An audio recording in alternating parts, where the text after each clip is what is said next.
ओम। धर्म से बड़ा धार्मिक वो हो जाता है जिसकी कथनी नहीं करनी में दम होता है।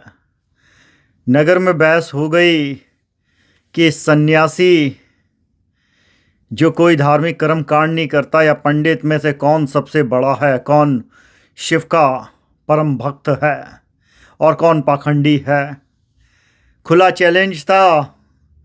पंडित जी मर्यादा पुरुष, गृह गृहस्थी वाले, ये फकीर बाबा फटे हाल थे, कुटिया में रहते। कुछ लोग कहते ये नशे में पड़े रहते हैं, कुछ कहते भक्ति का, कुछ कहते पुड़िया का, कौन जाने इसकी क्या माया।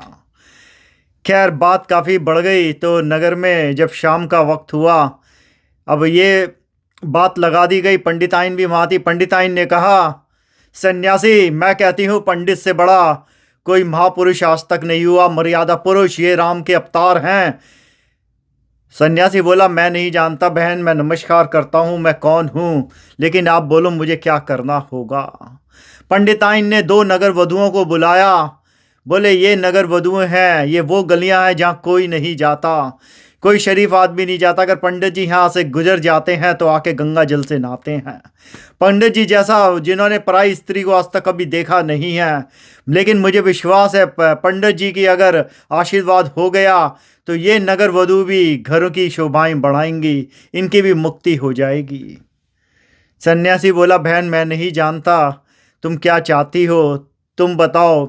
उसने कहा, तुम्हें वहाँ बैठ के रात में सत्संग करना है। अगर तुमने सत्संग कर लिए, क्योंकि ये वो मेनका हैं आज की जो किसी भी विश्वामित्र की तपस्याएं भंग कर दें।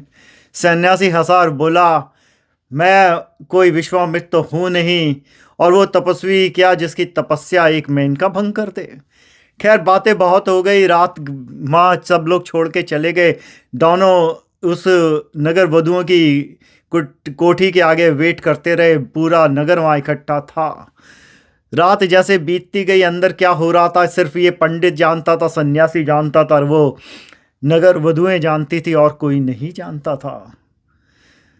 जैसे तैसे सुबह हुई, सबको आश्चर्य थे। सब लोग एकदम बाहर अंदर की तरफ आए तो ये क्या देखते हैं, सन्यासी जो था वो मुद्रा में बैठा हुआ था।